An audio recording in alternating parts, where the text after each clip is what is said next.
Bapak, Ibu, dan saudara terkasih, kita menyadari bahwa jika kita masih bisa hidup dan menikmati firman Tuhan, itu adalah pertolongan dari Tuhan.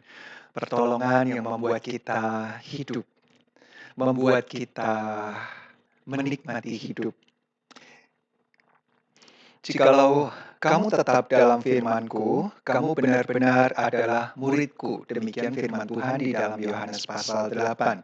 Dan kamu akan mengetahui kebenaran, dan kebenaran itu akan memerdekakan kamu. Kita selalu mendeklarasikan sebagai orang yang merdeka. Kita tidak di bawah penjajahan, tetapi dalam konteks ini penjajahan itu adalah dosa. Kita menjadi hamba dosa dulu sebelum Tuhan memerdekakan kebenaran firman yang membuat kita melihat karya Kristus yang sungguh-sungguh menebus dan memerdekakan kita oleh darahnya, oleh pengorbanannya yang sempurna. Sehingga kita mengetahui kebenaran sambil belajar firman, sambil mengikut Tuhan, menjadi murid Tuhan.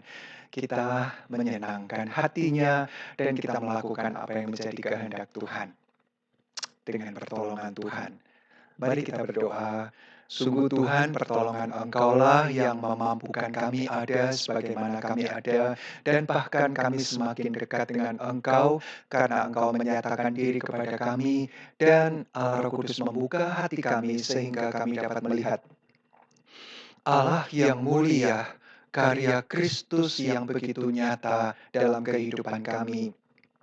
Dan kami menghargai, kami menghormati Tuhan, dan kami mau belajar firman Tuhan.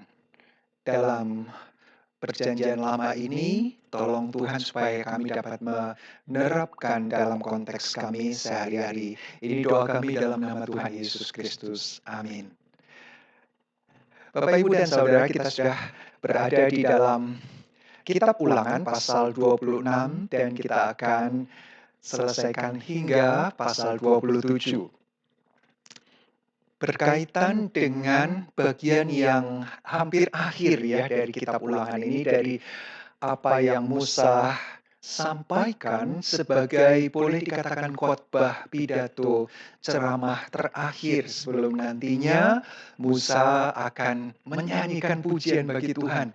Dan setelah itu Musa meninggalkan umat yang dia cintai, yang dia bela dengan hidupnya, dan kembali bersama dengan kaum leluhurnya. Nah, pasal 26 ini kita melihat berkaitan dengan persembahan hasil pertama dan persembahan perpuluhan. Beberapa kali ini kita sudah bahas sehingga saya tidak terlalu mengulang detail yang lalu, tetapi yang prinsip yang harus kita selalu pegang adalah semua berasal dari Tuhan. Semua milik Tuhan. Dan kemudian kalau kita bisa memilikinya, maka itu adalah kesempatan yang Tuhan berikan. Dan Tuhan mau lihat apakah kita bertanggung jawab dan apakah kita taat dengan apa yang Tuhan kehendaki melalui tanggung jawab itu. Di dalam pasal 26 ayat 1, apabila engkau telah masuk ke negeri yang diberikan Tuhan Allahmu kepadamu menjadi milik pusakamu, dan engkau telah mendudukinya dan diam di sana, maka haruslah engkau membawa hasil pertama dari bumi yang telah kau kumpulkan dari tanahmu yang diberikan kepadamu oleh Tuhan Allahmu, dan haruslah engkau menaruhnya dalam bakul, dan kemudian pergi ke tempat yang dipilih Tuhan Allahmu untuk membuat namanya diam di sana. Dengan prinsip yang tadi kita miliki, yang kita pahami bersama bahwa semua sumbernya dari Tuhan. Jadi kalau Tuhan memerintahkan umat Israel di tanah perjanjian, nanti setelah masuk ya generasi yang akan masuk ke dalam tanah perjanjian itu dan mengumpulkan hasil pertama, the first fruits, ya itu adalah mungkin bukanlah hasil upaya mereka, tetapi sudah dikerjakan dan mereka tinggal mengambil. Entah itu panenan, dalam bentuk kebun, buah-buahan, atau gandum, atau hasil pertanian yang lain, maka hasil pertama itu yang terbaik. Dengan penuh kesadaran bahwa ini dari Tuhan, sungguh-sungguh sepenuhnya dari Tuhan. Mereka bisa sampai ke tepi perbatasan masuk ke tanah perjanjian itu karena Tuhan yang menolong, memelihara, memberikan kemenangan dalam peperangan-peperangan, ya, sehingga mereka tetap hidup, mereka tetap terpelihara sampai masuk ke dalam. Dengan pengalaman masa lalu itu, mereka memiliki kepastian, jaminan Tuhan yang sama yang memelihara di padang gurun 40 tahun dari kisah orang tua sampai dengan dialami sendiri dan akan masuk, maka Tuhan akan juga memelihara. Dan kesadaran itu akan memberikan dorongan kepada semua umat Israel yang menikmati tanah perjanjian sebentar lagi, beberapa hari ke depan, beberapa minggu ke depan, itu akan sungguh-sungguh menyadari dan ketika mempersembahkan hasil pertama, maka itu adalah persembahan yang penuh dengan syukur. Kami tidak pantas, karena janji itu diberikan jauh lama sebelumnya. Abraham, Ishak, dan Yakub. 800, ya, 8 abad yang lalu. Dan kalaupun kami yang sekarang menikmati, maka sepantasnya lah Tuhan mendapatkan yang terbaik. Sebelum saya menikmati dari hasil tanah ini, yang dikatakan berlimpah susu dan madu, artinya secara hasil agrikultur dari tempat ini, hasil pertanian, perkebunan maupun peternakan, ya, apapun yang menghasilkan di sini itu dari Tuhan. Dan setelah saya persembahkan yang pertama kepada Tuhan, yang terbaik kepada Tuhan, baru saya akan menikmati. Saya dengan keluarga, seisi rumah, menikmati, dan itu adalah berkat yang dari Tuhan. Dibawa, yang pertama ditaruh di dalam bakul, kemudian dibawa ke tempat yang akan ditentukan oleh Tuhan. Kelak kita tahu bahwa itu adalah Yerusalem, dan sesampainya kepada imam yang ada di sana pada waktu itu, haruslah engkau berkata kepadanya, "Aku memberitahukan pada hari ini kepada Tuhan Allahmu bahwa aku telah masuk ke negeri yang dijanjikan Tuhan dengan sumpah kepada nenek moyang kita untuk memberikan kepada kita." Jadi itu adalah sebuah pengakuan. Kalau kami bisa masuk dan menikmati hasil pertama, dan kami persembahkan hasil pertama ini kepada Tuhan, maka sepenuhnya itu adalah anugerah Tuhan yang sudah berjanji lebih dahulu. Bukan karena kebaikan saya, bukan karena saya hebat bisa menang melawan Sihon dan Og dan menaklukkan bangsa-bangsa dan akan menaklukkan ke depan, tetapi sepenuhnya itu adalah karena janji Tuhan yang sudah mengikat perjanjian tanpa syarat. Apapun yang terjadi, sumpahnya akan digenapi. Satu arah. Nah, setelah itu, maka imam harus menerima bakul itu dari tanganmu dan meletakkannya di depan mezbah Tuhan Allahmu. Dan kemudian engkau harus menyatakan di hadapan Tuhan Allahmu demikian. Sekali lagi, ini ada deklarasi, proklamasi, penyataan iman yang disampaikan oleh setiap orang laki-laki yang bertanggung jawab kepada keluarganya, yang mengerjakan, mengupayakan tanah, baik itu pertanian, perkebunan, maupun peternakan nantinya, dengan kesadaran seperti ini. Ini penting sekali, pengakuan yang melihat masa lampau, menyadari pada hari ini, apa yang terjadi adalah karena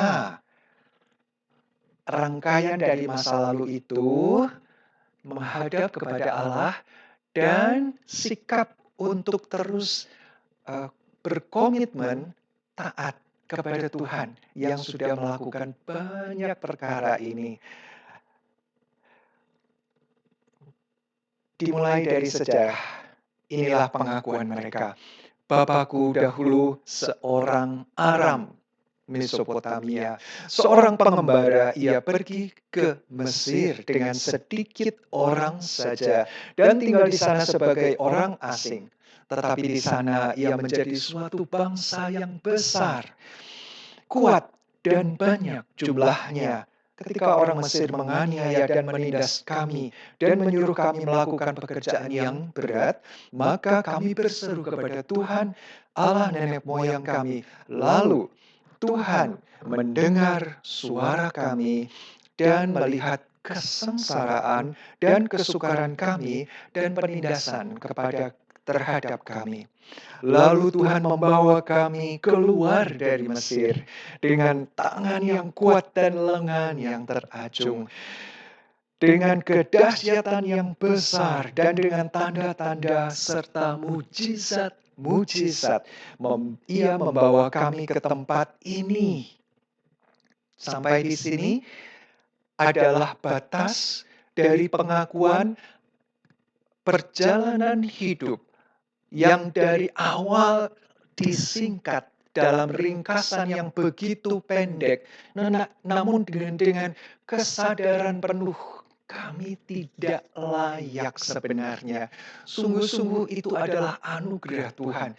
Bahkan nenek moyang kami, Abram, ini pengakuan kepada satu orang di mana Tuhan memilih dari banyak orang di dunia pada saat itu, tetapi akhirnya satu silsilah dimulai dari Abram, dan bukan karena kebaikan dia, bukan karena dia seorang yang pantas mendapatkan kebaikan dari Tuhan, dia mampu melakukan sesuatu sehingga Tuhan tertarik pada dia, sama sekali tidak. Kesadaran itu dibawa dalam perjalanan sampai persis sebelum generasi ini. Mereka tetap dikatakan kami karena itu adalah bagian sejarah yang tidak terpisahkan dan akan terus diulang-ulang untuk mengingat, sadar diri bahwa Tuhanlah yang berkarya, Tuhanlah yang beranugerah, dan itu dibawa sampai saat ini. Ia membawa kami ke tempat ini dan memberikan kepada kami negeri ini, suatu negeri yang berlimpah-limpah susu dan madunya. Oleh sebab itu, di sini aku membawa hasil pertama dari bumi yang telah kau berikan kepadaku, ya Tuhan. Nampaknya panjang. Kalau kita melihat di Alkitab dari ayat yang ke-5 sampai ayat yang ke-9, 10. Namun sesungguhnya pernyataan deklarasi bahwa semuanya dari Tuhan itu menjadi dasar dari ucapan terima kasih, kesadaran Tuhan, semuanya dari Engkau. Kalau saya bisa menikmati, maka kenikmatan ini dari Engkau. Saya berikan yang terbaik lebih dahulu kepada Tuhan. Saya akan mengupayakan berikutnya yang terbaik, supaya saya bisa memberikan yang terbaik bagi Tuhan. Masih ada persembahan setelah itu. Masih ada kesempatan. Jadi ketika memberikan persembahan, kita bisa melihat dari deklarasi ini ya, bahwa sebenarnya itu adalah kesempatan. Tuhan sudah memberikan, mempercayakan banyak hal kepada kita, supaya kita sadar dan supaya kita ikut turut serta, berpartisipasi walaupun Tuhan tidak perlu. Tuhan tidak butuh apa yang kita punya ya, kita berikan, sama sekali tidak. Tetapi orang lain membutuhkan. Nah, inilah dia di dalam sebuah keluarga rohani, di dalam sebuah bangsa yang yang Tuhan pilih sendiri, maka satu sama lain tidaklah terpisah. Yang satu ada saatnya, ada musimnya mendapatkan cukup banyak hal, sedangkan beberapa yang lain tidaklah dalam kondisi itu, sehingga yang berkesempatan memberi sangat pantas untuk memberi, dan bahkan ada yang tidak mendapatkan milik pusaka dan terus-menerus membutuhkan untuk kebutuhan mereka untuk bisa melayani Tuhan, yaitu suku Lewi, dan secara khusus di dalam suku itu ada yang keturunan Harun yang menjadi imam. Tugas orang Israel lah untuk memberikan, karena mereka mendapat milik pusaka, tanah yang bisa mereka upayakan, maka suku ini pantas mendapatkan. Ya, Tuhanlah milik pusaka mereka, Tuhan yang mengatur, sehingga mereka yang mendapatkan milik pusaka dalam bentuk wilayah, mereka bertanggung jawab atas kehidupan orang ini. Termasuk orang-orang yang sedang dalam kekurangan. Para orang asing yang menjauh dari kaum keluarganya, tidak punya apa-apa, anak-anak yatim yang kehilangan perlindungan seperti rumah tanpa atap, bahkan tanpa tembok, para janda yang miskin yang harus dalam keterbatasan, mereka harus menghidupi diri sendiri dan anak-anak jika ada anak-anak. Maka itulah yang harus ikut menikmati dari orang-orang yang Tuhan berikan kecukupan itu. Jadi ini adalah sebuah pernyataan, deklarasi dari hati yang penuh kesadaran. Harusnya masing-masing dari kita punya kisah ini dibuat dalam bentuk cerita pendek. Bagaimana dulu saya hidup jauh dari Tuhan. Bagaimana dulu di pembukaan tadi ya, hidup saya di bawah perbudakan dosa. Saya sangat hancur, saya tidak pantas. Hidup saya remuk redam, meninggalkan Tuhan dan tidak peduli dengan hal-hal yang mulia. Namun anugerah Tuhan, perjanjian yang tak bersyarat itu menolong saya. Saya bisa mendengar kabar baik. Yesus Kristus yang tidak saya pernah dengar, kenal sebelumnya, itu orang asing yang jauh di sana. Tiba-tiba, begitu nyata, dengan kesadaran penuh bahwa saya adalah orang celaka yang pantas untuk mendapatkan hukuman.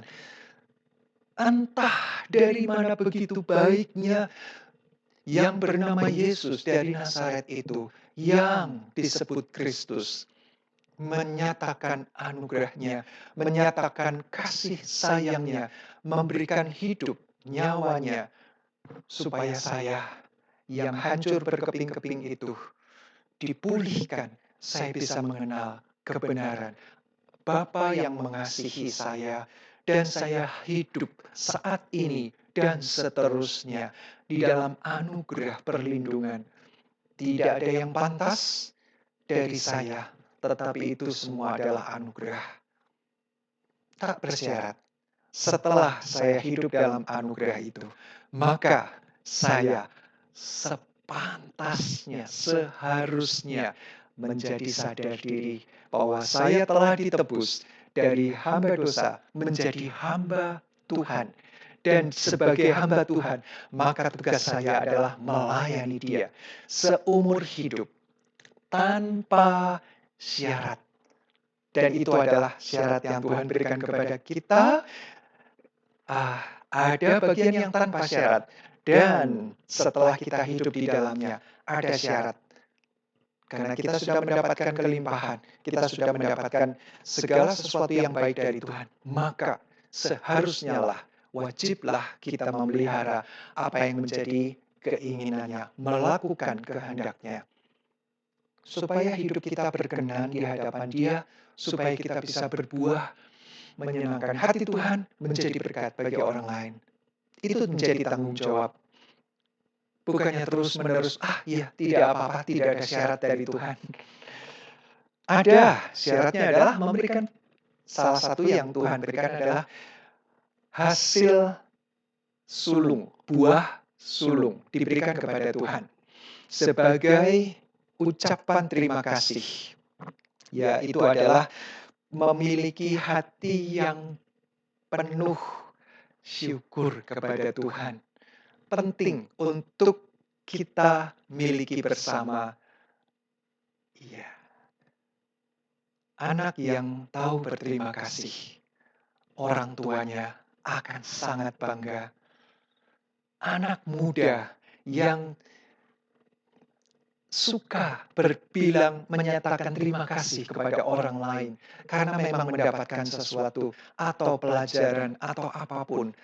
Anak muda ini pasti akan disenangi. Bukan hanya anak muda ya, dari anak kecil sampai orang dewasa. Orang yang tahu diri, tahu terima kasih, itu adalah orang yang disukai. Tentunya Tuhan yang telah memberikan kita segala-galanya juga akan menikmati kalau kita selalu ada ucapan syukur. Tuhan terima kasih. Setiap langkah hidup kita, di setiap musim apapun, sekalipun tidak menyenangkan, tetapi kita tahu, yakin sepenuhnya dengan jaminan apa yang Tuhan sudah lakukan, Tuhan yang sama akan melakukan. Tugas saya adalah mengucap syukur, memberikan yang terbaik bagi Tuhan, mengupayakan dan menjadi berkat bagi orang lain. Kemudian engkau harus meletakkannya di hadapan Tuhan Allahmu. Engkau harus sujud di hadapan Tuhan Allahmu. Sebagai pernyataan, sepenuhnya engkaulah yang berdaulat atas diri saya Tuhan. Semua Tuhan cukupkan, maka semua saya persembahkan kepada Tuhan. Dengan hati yang rendah, sujud menyembah itu artinya rata dengan tanah. Sungguh-sungguh memberikan penghormatan terbaik tertinggi. Maka haruslah engkau, orang Lewi dan orang asing yang ada di tengah-tengahmu, bersukaria. Karena segala yang baik yang diberikan Tuhan Allahmu kepadamu dan kepada seisi rumahmu, ibadah itu selalulah dengan hati yang penuh syukur. Tadi sudah ya. Nah, ekspresi dari syukur itu adalah sukacita. Tidak peduli musim apapun. Sekali lagi, bersukacita itu adalah keputusan. Saya mau bersukacita bagi Tuhan. Keputusan yang disadari sepenuhnya karena apa yang Tuhan sudah lakukan dan Tuhan sedang lakukan dan Tuhan akan lakukan. Respons kita adalah dalam bentuk ketaatan. Ya Tuhan, saya mau. Indah sekali jika kita mengingat, tadi kita membaca di dalam Yohanes 8 ya, kita murid Kristus dan mendapatkan firman yang memerdekakan kita. Nah, di Yohanes 10, Yesus mengatakan dirinya sebagai, mungkin Bapak, Ibu, dan Saudara masih ingat dalam beberapa waktu yang lalu, kita belajar tentang pernyataan Yesus tentang dirinya. Nah, di Yohanes 10 ini adalah tentang gembala yang baik.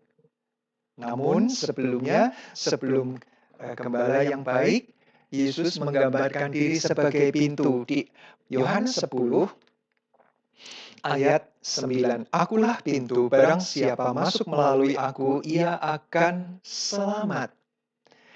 Dan ia akan masuk dan keluar dan menemukan padang rumput.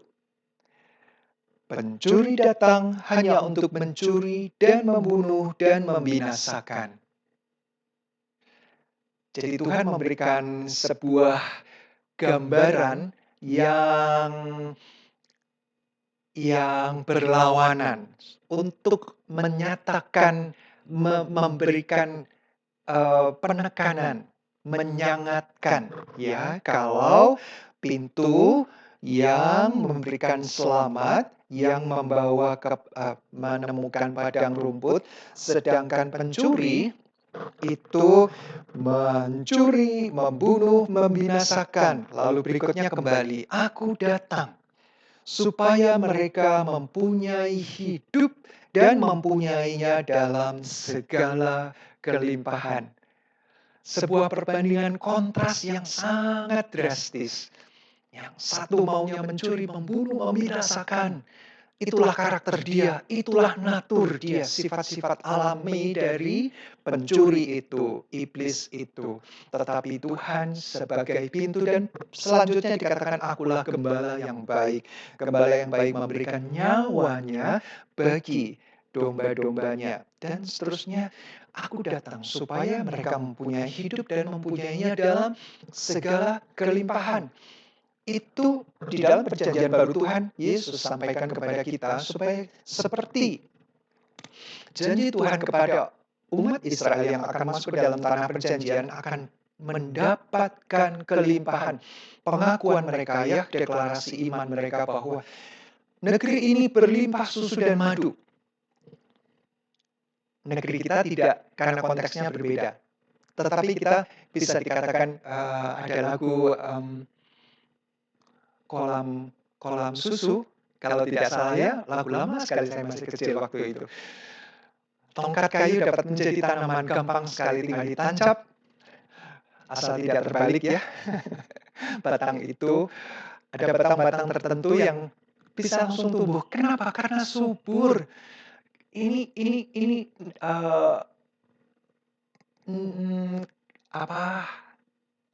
alam yang indah, permai. Ada istilah yang, saya lupa. Tetapi ini menunjukkan tempat surgawi sebenarnya, ya. Di Indonesia ini, di tengah-tengah kancah internasional, kita begitu banyak air, ada begitu kaya sumber daya alam. Potensi, ya, sumber daya alam kita luar biasa. Sungguh-sungguh Tuhan memberikan anugerah yang besar kepada Indonesia. Dan kita bisa menyatakan bukan seperti ini, tetapi secara rohani Tuhan memberikan hidup yang berkelimpahan kepada kita di tempat perjanjian. Maka dalam kelimpahan itu, marilah kita tumpahkan keluar, karena Tuhan mengisi berlimpah, ya. Makna dari berlimpah itu seperti itu. Diisi berlimpah, limpahnya diapakan? Dibuang atau diminum lagi? Tidak. Tuhan mau di sini ada orang asing, ada orang Lewi, ya, dan kemudian dalam pertemuan lalu ada anak yatim, para janda yang miskin, dan nanti kita juga lihat berikutnya. Ada persembahan yang selanjutnya di ayat 12, apabila dalam tahun yang ketiga, tahun persembahan persepuluhan. Jadi ada beberapa macam persepuluhan, ya, pada zaman itu, dan ini adalah salah satu jenis persembahan persepuluhan. Jadi kalau pada tahun yang ketiga, bahkan sampai mungkin kalau dihitung itu bisa sampai 30%, karena berbeda-beda. Persembahan persepuluhan untuk ini, kemudian untuk itu, dan ini adalah pada tahun ketiga. Engkau sudah selesai mengambil segala persembahan persepuluhan dari hasil tanahmu, maka haruslah engkau memberikannya kepada orang Lewi, orang asing, anak yatim, dan kepada janda, supaya mereka dapat makan di dalam tempatmu dan menjadi kenyang. Nah, ini dia. Jadi persepuluhan pada tahun ketiga itu diberikan kepada orang-orang yang memang Tuhan sudah tunjuk untuk menikmati bersama. Dan haruslah engkau berkata di hadapan Tuhan Allahmu. Sekali lagi, ini adalah pernyataan, sebuah, bolehlah dibilang deklarasi, ya. Kalau proklamasi terlalu agak ketinggian. Maknanya begitu. Telah kupindahkan persembahan kudus itu dari rumahku. Jadi yang tadi disimpan sampai dengan tahun ketiga, atau pada tahun ketiga itu dikumpulkan, juga telah kuberikan kepada orang Lewi dan kepada orang asing, anak yatim, dan kepada janda. Tepat seperti perintah yang telah kau berikan kepadaku. Tidak kulanggar atau kulupakan sesuatu dari perintah-Mu. Pada waktu aku berkabung, sesuatu tidak kumakan dari dari persembahan kudus itu. Pada waktu aku najis, sesuatu tidak kujauhkan daripadanya. Juga sesuatu tidak kupersembahkan daripadanya kepada orang mati. Tetapi aku mendengar suara Tuhan Allahku. Aku berbuat sesuai dengan segala yang kau perintahkan kepadaku. Jenguklah dari tempat kediaman-Mu yang kudus, dari dalam surga, dan berkatilah umat-Mu Israel, dan tanah yang telah Kau berikan kepada kami, seperti yang telah Kau janjikan dengan sumpah kepada nenek moyang kami, suatu negeri yang berlimpah susunya dan madunya.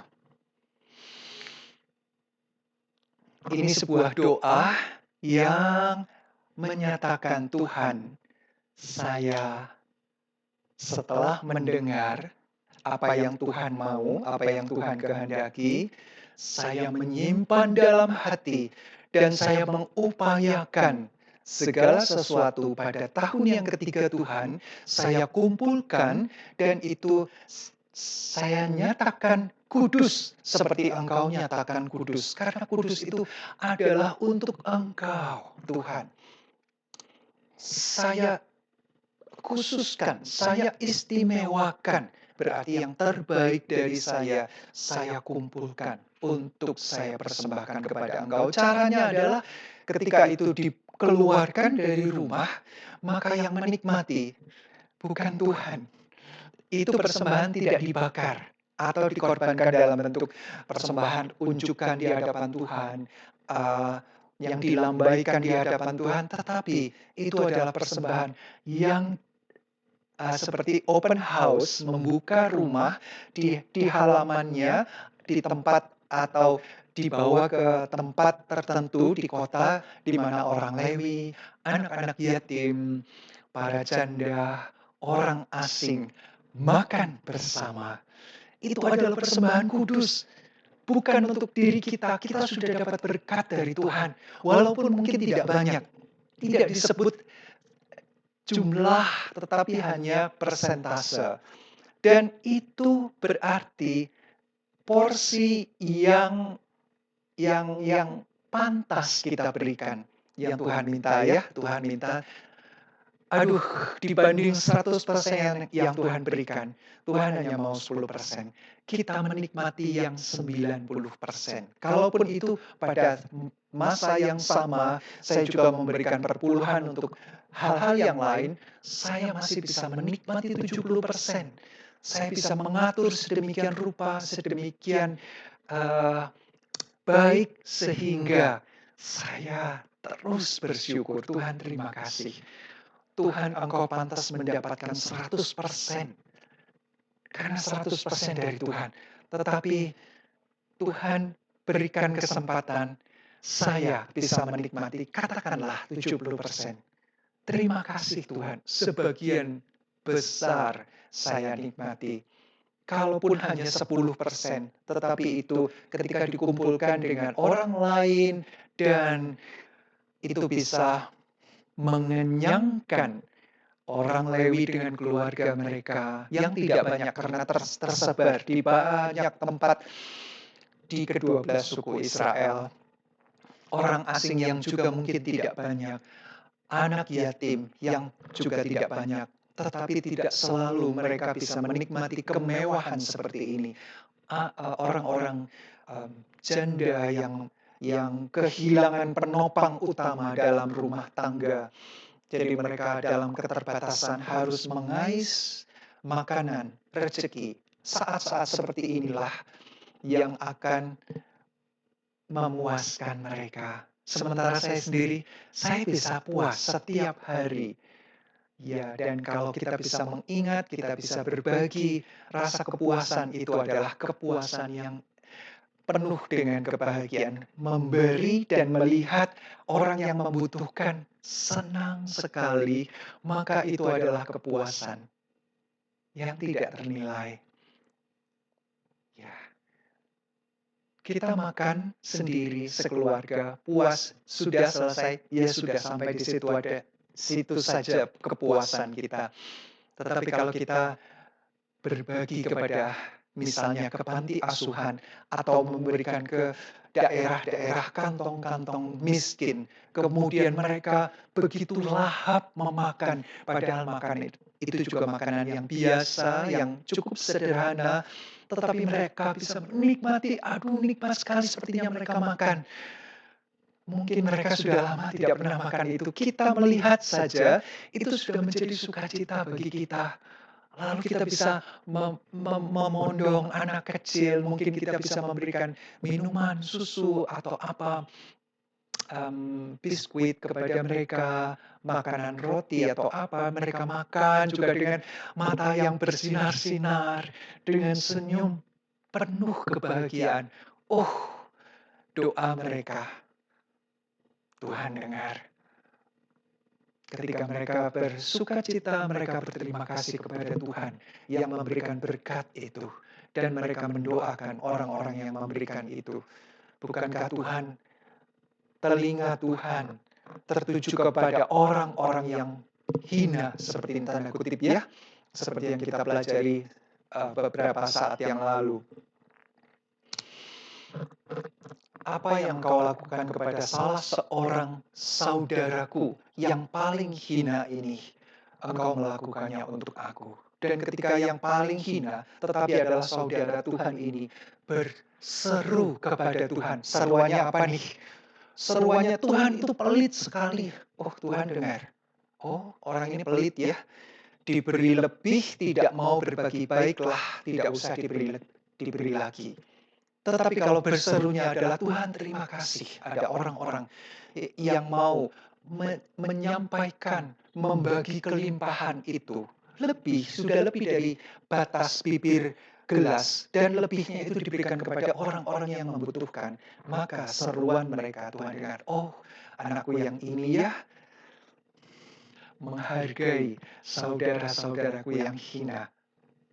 Maka ketika kita di akhir zaman, di depan pengadilan itu, kita akan berdiri di sebelah kanan sebagai domba-domba. Dan ya, Matius 25. Bagaimana, apakah kita menaruh Tuhan sebagai prioritas dalam kehidupan kita? Yang terbaik buat Tuhan, yang terbaik dari kemampuan kita, potensi kita, yang terbaik dari tabungan kita, dari isi dompet kita. Oh, ya terlalu vulgar ya, tetapi intinya adalah kalau benar Tuhan itu yang terbaik, kalau kita sadar Tuhan yang memberikan segala-galanya, maka kita pun sadar kita akan memberikan yang terbaik dalam semua aspek kehidupan kita. Kata penutup mengenai pemberitahuan hukum Taurat ini mulai dari ayat 16 sampai di akhirnya, ini merupakan pendahuluan karena setelah ini akan ada yang disebut sebagai perjanjian Palestina. Ya, tidak ada hubungan dengan kata Palestina yang saat ini menjadi sebuah negara. Bukan, ini hanyalah sebuah istilah karena ini berkaitan dengan hal-hal yang kita akan pelajari bersama. Sebenarnya sudah kita pelajari, tetapi sekali lagi ini Musa sampaikan kepada generasi yang belum mendengar secara langsung. Ayat 16. Pada hari itu, Tuhan Allahmu memerintahkan engkau melakukan ketetapan dan peraturan ini. Lakukanlah semuanya itu dengan setia, dengan segenap hatimu, dan segenap jiwamu. Engkau telah menerima janji daripada Tuhan pada hari ini bahwa Ia akan menjadi Allahmu dan engkau pun akan hidup menurut jalan yang ditunjukkannya dan berpegang pada ketetapan, perintah, serta peraturannya dan mendengarkan suaranya. Dan Tuhan telah menerima janji daripadamu pada hari ini bahwa engkau akan menjadi umat kesayangannya, seperti yang dijanjikannya kepadamu. Dan bahwa engkau akan berpegang pada segala perintahnya, dan ia pun akan mengangkat engkau di atas segala bangsa yang telah dijadikannya untuk menjadi terpuji, ternama, dan terhormat. Maka engkau akan menjadi umat yang kudus bagi Tuhan Allahmu, seperti yang dijanjikannya.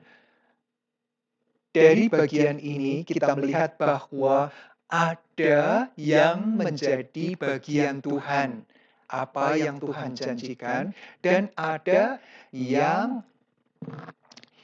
komitmen dari pihak kedua, yaitu umat Israel, di mana mereka harus berpegang dengan sepenuh kesetiaan mereka. Apa yang Tuhan sudah sampaikan, Tuhan akan memberikan apa yang Tuhan janjikan, sementara umatnya melakukan apa yang Tuhan mau. Nah, perjanjian ini sebagian setengahnya adalah dalam pemahaman bahwa daerah itu milik Tuhan. Tentu saja karena Tuhan yang mencipta ya. Tetapi pada saat Tuhan berbicara kepada Abram, Kejadian pasal 12, maka daerah itu diberikan tanpa syarat. Jadi itu sebagiannya adalah tanpa syarat, tetapi setelah mereka mendudukinya, maka ada syaratnya. Syaratnya adalah dengan memegang semua apa yang Tuhan perintahkan, yang Tuhan kehendaki. Kalau tidak, maka ada kutuk. Maka mereka akan dihalau. Sama seperti mereka ketika masuk, menghalau. Bahkan membinasakan ya bangsa-bangsa yang mendiami sebelumnya. Jadi, Palestinian Covenant, perjanjian Palestina ini, kita akan makin memasukinya dengan sebuah pemahaman yang berkaitan sekali ya dengan kehidupan kita. Jadi ini tidaklah terikat secara prinsip ya, secara esensi, tidaklah terikat hanya pada masa itu, tetapi pada masa kini. Tuhan sudah janjikan, aku datang untuk memberikan kamu hidup, dan hidup yang berkelimpahan. Karena digambarkan dalam Yohanes 10, akulah pintu. Selamat mendapatkan tanah atau mendapatkan rumput yang hijau. Akulah gembala yang baik. Gembala yang baik menyerahkan dirinya untuk untuk domba-dombanya. Jadi gambaran yang menyatu, karena itu pintu adalah pintu untuk tempat kandang domba, ya, tempat persembunyian, tempat perlindungan dari domba. Dan Yesus sekaligus sebagai gembala, yang kalau kita melihat gambaran ya Yohanes 10 itu atau di perjanjian lama Mazmur 23, maka gembala itu sangat peduli. Maka seorang gembala yang bertanggung jawab, tidak ada dombanya yang tidak mendapatkan makanan dan minuman yang cukup, yang menyegarkan. Tidak ada dari dombanya satupun yang tidak mendapatkan perlindungan dari tongkat dan gadanya. Itu memberikan sebuah keyakinan kepada kita. Dan setelah kita mendapatkan keindahan itu, maka syarat yang kita berikan, ada kondisi, ada conditional, ya. Bagian kita adalah setia melakukan apa yang menjadi kehendak Tuhan. Pasal 27. Nah, ini awalnya menggambarkan bagaimana Tuhan ingin perjanjian ini menjadi monumen yang sangat kelihatan, mencolok mata. Ayat 1. Lagi Musa dan para tua-tua Israel memerintahkan kepada bangsa itu, "Berpeganglah pada segenap perintah yang kusampaikan kepadamu pada hari ini. Dan pada hari kamu menyeberangi sungai Yordan ke negeri yang diberikan kepadamu oleh Tuhan Allahmu, maka haruslah engkau menegakkan batu-batu besar." Membayangkan mereka biasa ada di alam yang terbuka.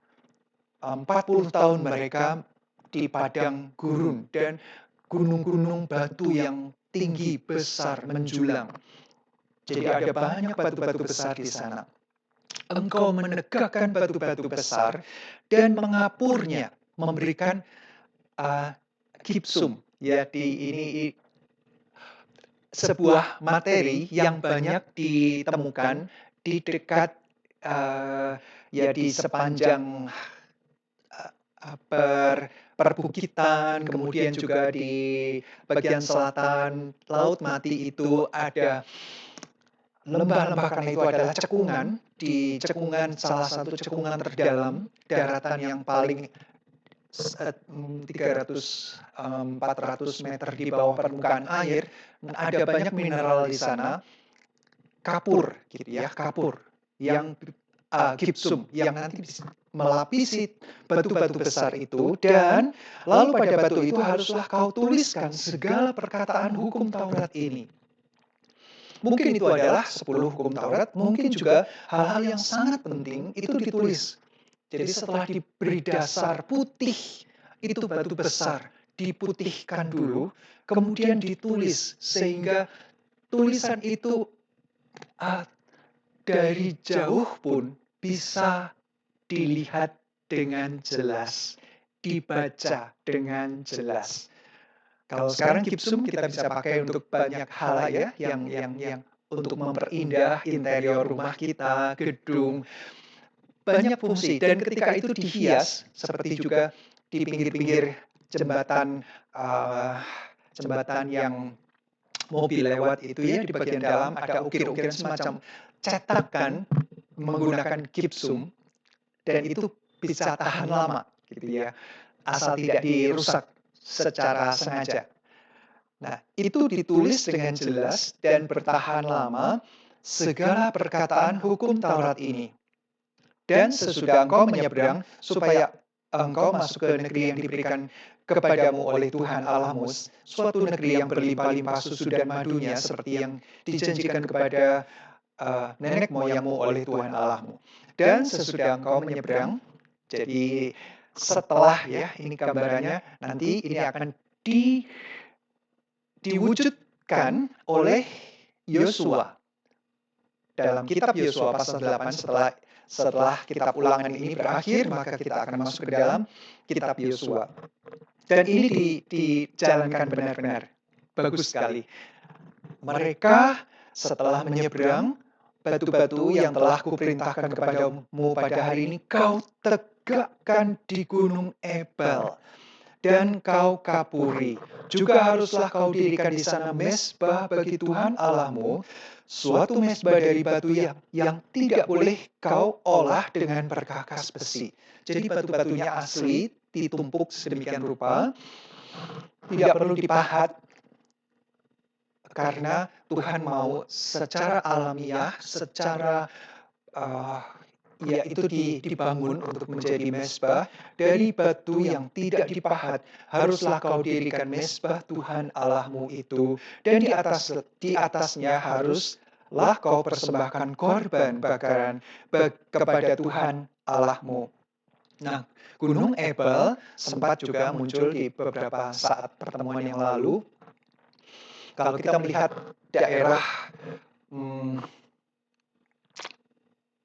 bagian Israel pada Perjanjian Baru ya, di bagian belakang Alkitab itu ada peta, dan di peta itu bisa juga kita lihat juga tidak begitu jelas ya, tapi Bapak Ibu punya Alkitab masing-masing yang bisa menunjukkan peta. Nah, di Sungai Yordan ada bawah itu adalah Laut Mati, di atas adalah Danau Galilea. Nah, di antaranya, di tengah-tengah, di pusat Israel yang di tanah perjanjian itu ada 2 gunung. Jadi menunjukkan pada pusatnya, sentralnya, itu ada Gunung Ebal di bagian utara, dan ada Gunung Gerizim di bagian selatan. Di tengah-tengahnya ada lembah yang nantinya salah satu akan naik ke Gunung Ebal, dan ada sebagian naik ke Gunung Gerizim. Dan akan menyuarakan, menggaungkan hukum. Apa yang Tuhan perintahkan, apa yang Tuhan mau, dan apa yang terjadi bila tidak dilakukan kehendak Tuhan ini. Sebuah daerah yang nantinya di Perjanjian Baru pada masa Yesus itu adalah daerah Samaria. Daerah Samaria. Kita tentu ingat ketika Yesus berjalan dari selatan, kota Yerusalem agak selatan, kemudian mau ke daerah Galilea, ada danau di sana, Danau Tiberias, Danau Galilea. Nah, itu melalui Samaria, itu tengah itu, bagian tengah, sentral dari wilayah orang Israel pada Perjanjian Baru. Jadi di tengah-tengah itu ada 2 gunung, yang satu melambangkan, kita nanti akan lihat, Ebal itu ada gunung yang melambangkan kutub, dan Gerizim, gunung yang melambangkan berkat. Jadi ada mezbah dibuat ya, juga haruslah engkau mempersembahkan korban keselamatan. Memakannya di sana, dan bersukaria di hadapan Tuhan Allahmu. Sekali lagi, saya sangat suka bagian firman Tuhan berkali-kali mengaitkan antara ibadah dengan sukaria. Dan ini menjadi gambaran bagi kita bahwa ibadah ketika itu dinikmati membawa sukacita ilahi. Karena ketika itu dipersembahkan, korban itu dipersembahkan, puji-pujian, ya kita membawa hati kita dengan sepenuhnya kepada Tuhan, Tuhan disenangkan. Maka suasana sukacita itu akan melingkupi ibadah. Nah, kalau sukacita itu benar-benar mengisi relung hati kita, sukacita yang sungguh-sungguh ilahi ya, bukan yang dibuat-buat, yang dipaksakan, dan atau karena kita berjumpa dengan orang yang kita sukai, atau setelah itu ada makanan, minuman yang menyenangkan kita, bukan yang sementara, sifatnya permanen, karena bersifat ilahi. Tuhan yang memberikan sukacita itu. Ketika pulang, menghadapi kembali pergumulan kita sehari-hari, kita sudah mendapatkan kekuatan. Dengan hati yang penuh damai sejahtera, dengan wajah yang bersinar karena sudah mendapatkan sabda Tuhan, bagaimana Tuhan menjadi tujuan hidup kita, maka yang kita hadapi sehari-hari, pergumulan kita di pekerjaan atau secara akademik bagi sahabat-sahabat muda yang sedang menyelesaikan pendidikan, apapun, di rumah tangga, di dalam keluarga, di pelayanan apapun, dengan hati yang penuh suka, dengan mata yang tertuju kepada Tuhan, maka tidak adalah hal yang perlu membuat kita begitu kehilangan, ya, begitu menderita, karena Tuhan memberikan sukacita itu. Sejauh kita menikmati ibadah yang tulus, dengan hati yang penuh dengan kesungguhan menyatakan kebaikan Tuhan, maka kita akan menikmati sukacita itu secara permanen, di luar akal. Selanjutnya, haruslah engkau menuliskan pada batu-batu itu segala perkataan hukum Taurat ini dengan jelas dan terang. Saya suka Alkitab yang besar karena tulisannya jelas dan terang. Sulit membaca tulisan yang kecil-kecil. Ya, juga berbicaralah Musa dan imam-imam orang Lewi kepada seluruh orang Israel. Diamlah dan dengarlah hai orang Israel. Pada hari ini engkau telah menjadi umat Allah. Menjadi umat Tuhan Allahmu. Sebab itu engkau harus mendengarkan suara Tuhan Allahmu dan melakukan perintah dan ketetapannya yang kusampaikan kepadamu pada hari ini. Ya, semacam kata pengantar untuk sebuah perjanjian. Dan itu sekali lagi dari pihak umat yang diminta, yang dituntut adalah kesetiaan, ketaatan. Jadi kalau kita melihat kembali ke beberapa pasal-pasal sebelumnya, ada perintah untuk memberi, maka sekali lagi tidak perlu ada perdebatan mengenai persepuluhan itu masih berlaku atau tidak. Sebenarnya poinnya adalah mau taat atau tidak, itu saja. Ya.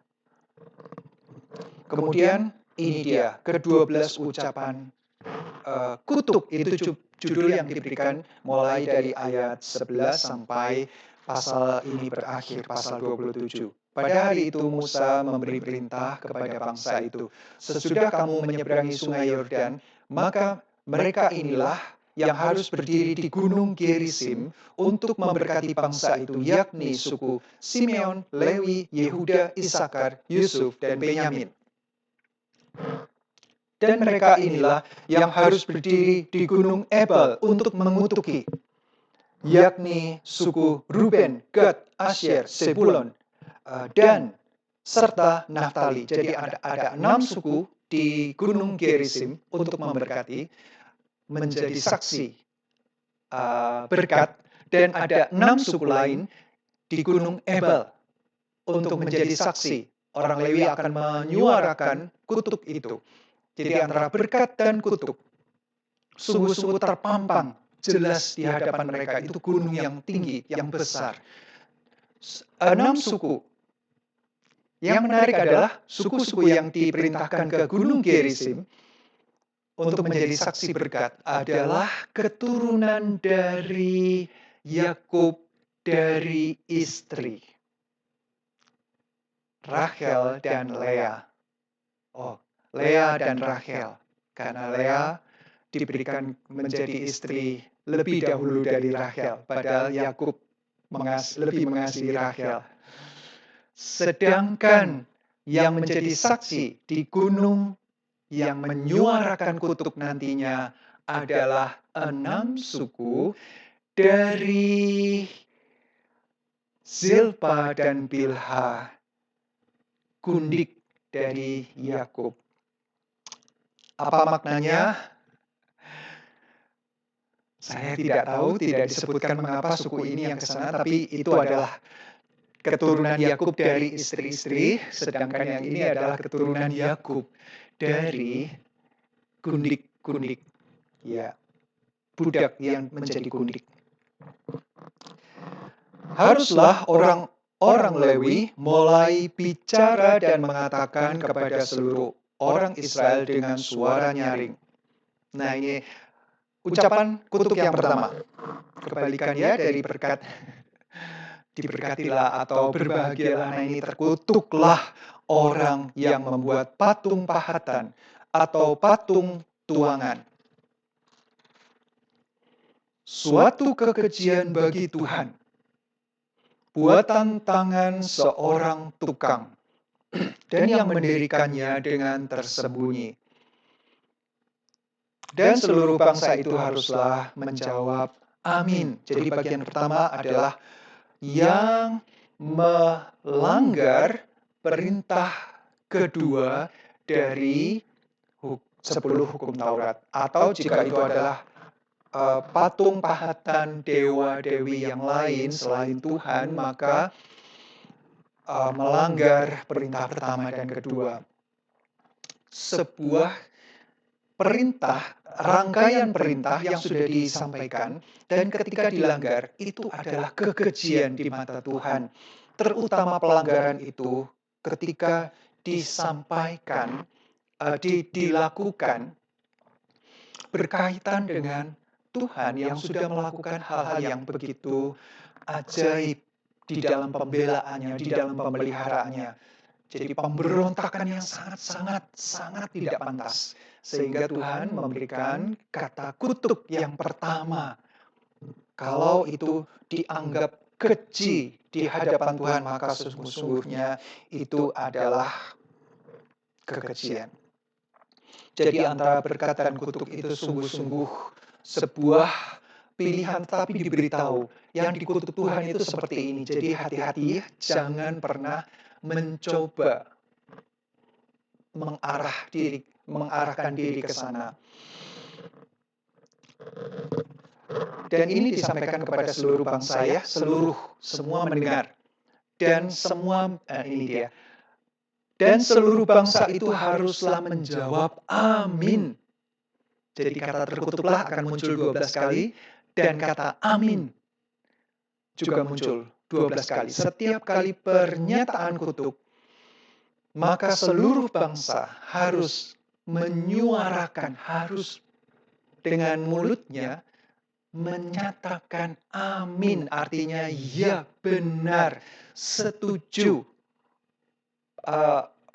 paham, saya sepenuhnya di sana. Mengaminkan, yes. Hati saya mengatakan ya, benar, saya akan lakukan. Jadi kalau ini terkutuk berarti saya tidak akan lakukan. Begitu maksudnya. Sebuah pernyataan bahwa apapun yang terjadi, apa yang menjadi kekejian, pelanggaran dari hukum Tuhan, itu dampaknya nasional. Satu bangsa, bukan suku, satu bangsa harus sepakat, sekata. Ya, paham, saya mengerti, saya akan lakukan yang benar, dan saya akan menolak melakukan apa yang tidak benar. Jadi ini adalah sebuah ketaatan kolektif. Nantinya akan bersifat pribadi, masing-masing akan menjaga dirinya dalam kebenaran, dalam kekudusan, kemurnian hidup, dalam kesetiaan, ketaatan kepada Tuhan. Itu adalah tanggung jawab pribadi, personal. Tetapi secara bersama, kumulatif, yaitu adalah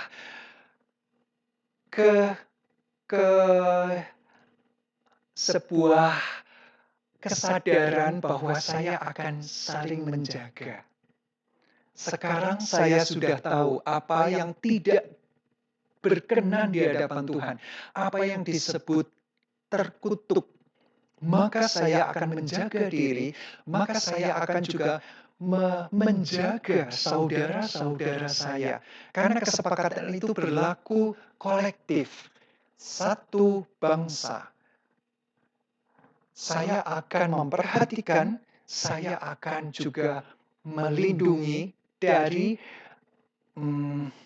kejahatan, pemberontakan. Ini baru yang pertama, nanti kita akan lihat ada hal-hal yang masih sangat relevan dengan kondisi kita pada saat ini.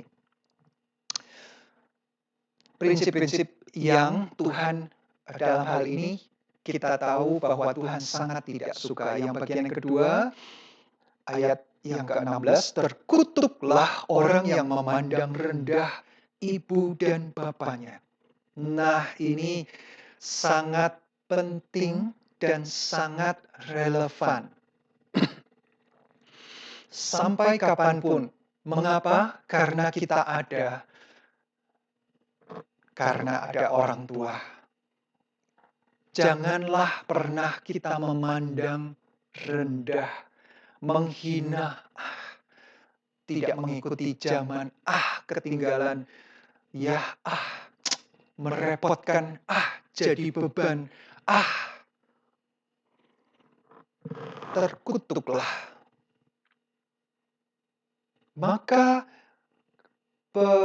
perintah untuk hormatilah ayahmu dan ibumu, supaya panjang umurmu di tanah yang diberikan Tuhan Allahmu kepadamu, itu sungguh-sungguh penting dan sungguh-sungguh benar. Karena jika tidak melakukan itu, tidak menghormati berarti memandang rendah, ya. Menghormati, menghargai, respect, memandang tinggi. Kalau tidak begitu, berarti sudah memandang rendah. Dan orang-orang yang memandang rendah itu terkutuk. Pada kesempatan yang lalu kita tahu, ada anak-anak yang sudah diberitahu orang tuanya, dididik orang tuanya tetap memberontak, tetap melawan, maka dibawa ke depan pintu gerbang kota, disaksikan tua-tua, seluruh kota melempari dengan batu. Umurnya pendek, masih muda, tetapi membangkang terus-menerus. Dia dihukum mati. Kalaupun tidak ada seperti itu, tapi Tuhan melihat dan Tuhan mengutuk dia. Yang mengutuk berarti kesepakatan bersama, ya. Mereka setelah itu berkata amin, berarti apa yang Tuhan pandang orang-orang maafkan, anak-anak yang memandang rendah orang tua, Tuhan akan kutuki. Umurnya tidak panjang di tempat, atau mungkin panjang, tapi penuh dengan penyesalan, penuh dengan penderitaan. Umur maksudnya menikmati di tanah perjanjian, di tanah yang diberikan Tuhan Allahmu adalah bukan umurnya yang panjang secara kuantitas, tetapi kualitasnya. Saya percaya keindahan itu kita nikmati. Bagi anak-anak yang hormat, yang memandang orang tua, yang sudah melahirkan, membesarkan, membiayai, mengorbankan begitu banyak hal kesenangan untuk anak-anak. Ketika anak-anaknya memberikan itu, penghormatan itu, penghargaan itu, memberikan hari tua yang menyenangkan, pendampingan. Dulu kita kecil didampingi, terus diasuh. Ketika kita sudah besar, orang tua menjadi seperti anak kecil kembali. Ya, tidak begitu stabil perasaannya, cara berpikirnya, banyak yang lupa, dan banyak kesalahan-kesalahan seperti kita kecil dulu. Kalau kita mengabaikan itu, mari kita ingat ayat ini, ya. Dan seluruh bangsa itu haruslah berkata, amin. Terkutuklah orang yang menggeser batas tanah sesamanya manusia, mencuri apa yang menjadi hak, mengingini apa yang menjadi milik orang lain. Dan seluruh bangsa itu haruslah berkata, amin. Terkutuklah orang yang membawa orang buta ke jalan yang sesat. Orang buta tidak tahu jalan itu baik, benar, atau sesat, membahayakan dirinya. Dan seluruh bangsa itu haruslah berkata, amin. Terkutuklah orang-orang yang memperkosa hak orang asing, anak yatim, dan janda. Sudah kita bahas, ini relevan. Mari kita perhatikan. Dan seluruh bangsa itu haruslah berkata, amin. Terkutuklah orang yang tidur dengan istri ayahnya, sebab ia telah menyingkap punca kain ayahnya. Dan seluruh bangsa itu haruslah berkata, amin. Yang seperti ini ada 3 kali. Cukup unik, ya. Bahkan pada zaman dahulu, itu keliaran dosa, itu sudah, ya zaman kini ada. Jadi ini dosa yang dari dahulu sampai sekarang yang harus diingat, bahwa ayah itu harus dihargai, dihormati. Istri ayah berarti mama. Ya, mama. Itu haruslah dihormati. Bagaimana penghormatan kita kepada wanita, perempuan? 3 kali nanti kita untuk istri ayah, istri mertua, saudara perempuan. Tiga-tiganya perempuan ya. Jadi ada Tuhan mengingatkan supaya kepada kaum perempuan itu ada penghargaan, ada kekudusan yang tidak boleh dilanggar. Harus dihormati. Milik dari orang-orang yang harusnya kita hormati. Dan seluruh bangsa itu haruslah berkata, amin. Terkutuklah orang yang tidur dengan binatang apapun. Dan seluruh bangsa itu harus berkata, amin. Tentunya tidur di sini bukan tidur dengan anjing kita, dengan kucing, bukan ya. Tetapi dalam arti melakukan hubungan intim dengan binatang. Terkutuklah orang yang tidur dengan saudaranya perempuan, anak ayahnya, atau anak ibunya, dan seluruh bangsa itu haruslah berkata, amin. Saudara perempuan, selama dia belum memiliki suami, maka ada di bawah otoritas orang tua. Kita harus menghargai kekudusannya. Menghargai orang tua. Terkutuklah orang yang tidur dengan mertuanya perempuan, maka seluruh bangsa itu haruslah berkata, amin. Terkutuklah orang yang membunuh sesamanya manusia dengan tersembunyi. Dan seluruh bangsa itu haruslah berkata, amin. Terkutuklah orang yang menerima suap untuk membunuh seseorang yang tidak bersalah. Dan seluruh bangsa itu harus berkata, amin. Terakhir, terkutuklah orang yang tidak menepati perkataan hukum Taurat ini dengan perbuatan. Dan seluruh bangsa itu haruslah berkata, amin. Di bagian pertama, dibuat kriteria apa yang menjadi kekejian di hadapan Tuhan. Dan di bagian terakhir,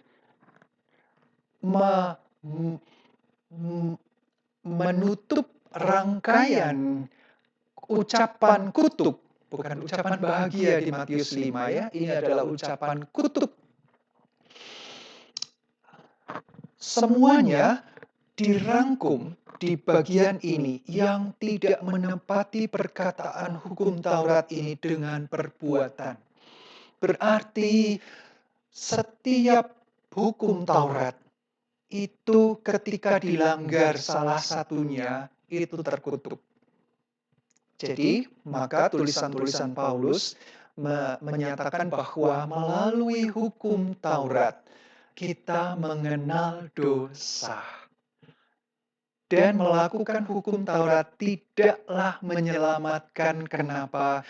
Karena ketika tidak melakukan perkataan hukum Taurat ini dengan perbuatan, berarti salah satu saja dilanggar, ada yang tidak dilakukan atau dilanggar, berarti terkutuklah dia. Tidak ada ampunan, tidak ada keselamatan bagi orang-orang yang melakukan hukum Taurat. Ketika dikatakan keselamatan hanya di bawah kolong langit ini, hanya pada satu nama saja, Kisah Rasul 4 ayat 12, berarti itu benar-benar. Karena nama itu, pribadi itu, yang memberikan penebusan yang sempurna melalui hidupnya, darahnya yang dikorbankan. Dalam ritual pengorbanan, secara sempurna, maka pengorbanan itu menyenangkan hati Tuhan. Kesalahan yang harusnya dibayar dengan darah, dengan nyawa, sudah diberikan melalui darah, nyawa satu orang yang sempurna ini, yaitu Yesus Kristus. Tidak ada yang lain.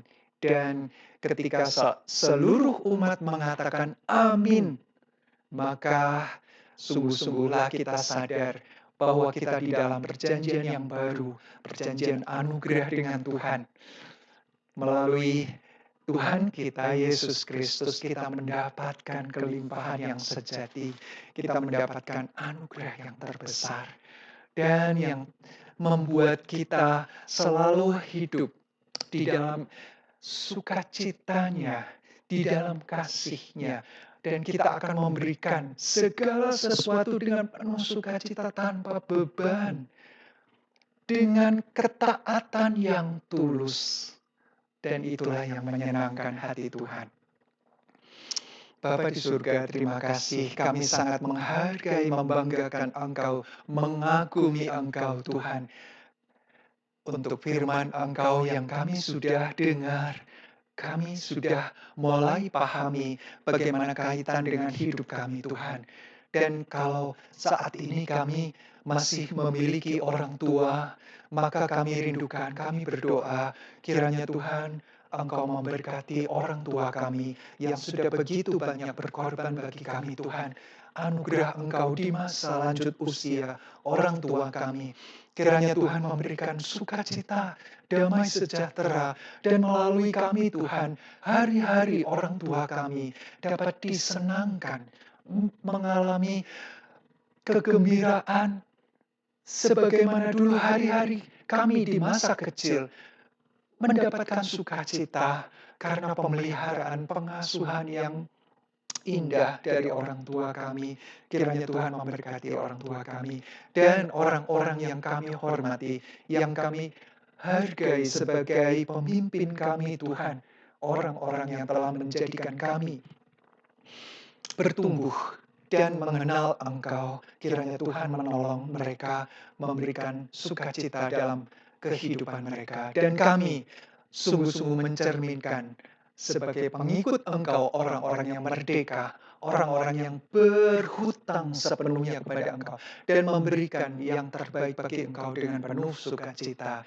Orang-orang lain akan melihat hal itu, dan mereka akan mengagumi Engkau Tuhan, yang mendidik kami dengan sedemikian indah, dan mereka pun memiliki ketertarikan melalui kehidupan kami. Dan mereka menjumpai Engkau yang mengubah hidup kami, sehingga hidup mereka pun diubahkan.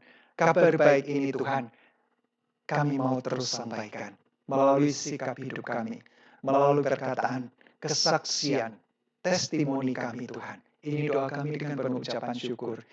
Mohon berkat Tuhan untuk setiap anak-anak Engkau yang dengan penuh kerinduan, yang dengan sukacita belajar bersama. Di dalam nama Tuhan Yesus kami berdoa. Amin. Tuhan Yesus memberkati Bapak, Ibu, dan Saudara semuanya.